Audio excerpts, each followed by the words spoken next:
Welcome to the Classroom Counts.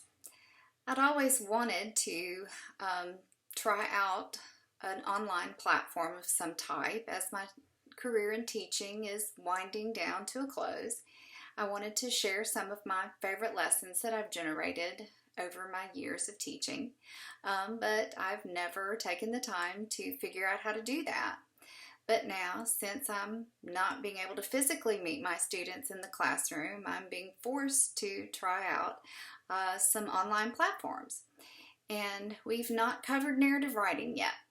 And there's no better way to teach narrative writing than to actually show your students the writing process.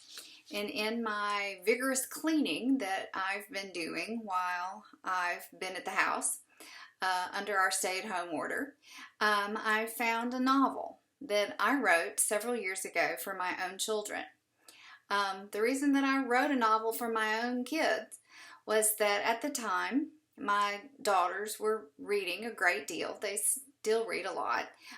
That's what happens when you have an English teacher as a mom. They may say that they hate having an English teacher as a mom, but my oldest daughter particularly, when she was younger, read constantly. She grew up on Harry Potter, and as much as we love Harry Potter, that's the genre that both of my girls really like the best. And there's only so many good books in that genre. I found my oldest daughter, however, would pick up anything that had a wizard in it or had a vampire or a werewolf. And to be perfectly honest, some of the books in that genre I just found to be absolute trash. And so I tried to steer her in different directions, but that was her favorite thing that she just likes to read. And so I said, I can do better. I can write something that has all of those narrative elements that she finds so appealing.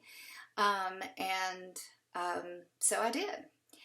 And she read it. She loved it. My youngest daughter doesn't read quite as much as my oldest. She read it and she really liked it too. But then how do you get it published?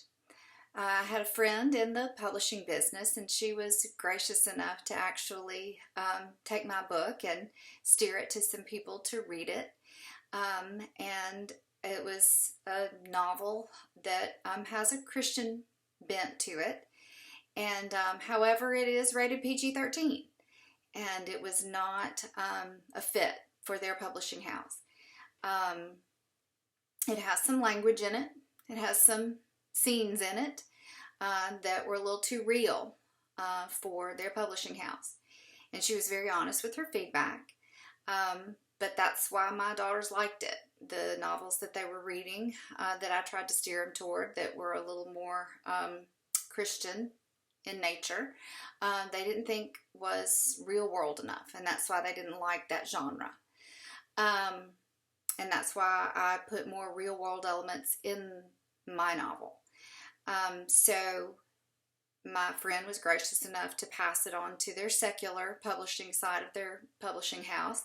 And I never heard anything from that side of their publishing house. So I guess now it's been probably 7-8 years since I submitted it to them. So I think that they're probably going to pass on my novel. I thought about going the self-publishing route, but that takes a great deal of commitment. I had the money saved to actually do it, but it's more than just money to self-publish. It's a lot of time. You have to manage all of your social media platforms. You have to get out there and visit bookstores and book fairs and a lot of other things that you have to do to self-publish. And I just, once again, never took the time to do that because I was teaching, raising a family. And it was not anything that I ever committed to. So in my furious cleaning, I found the book. And what have I got to do right now while I'm sitting at home but time? And so I wanted to share my novel with you. But I can't share it in just any old-fashioned way. I have to do it in a true English teacher way. Charles Dickens shared his novels, and a true Victorian novel was shared in a weekly basis, one installment per week. I do not want to be under a stay-at-home order for 34 weeks. There are 34 chapters in this novel. However, I'm going to read and share a chapter a day. So hopefully you will enjoy it. You will come back every day to listen to a new installment, and I will share with you the visions of Samantha Flynn.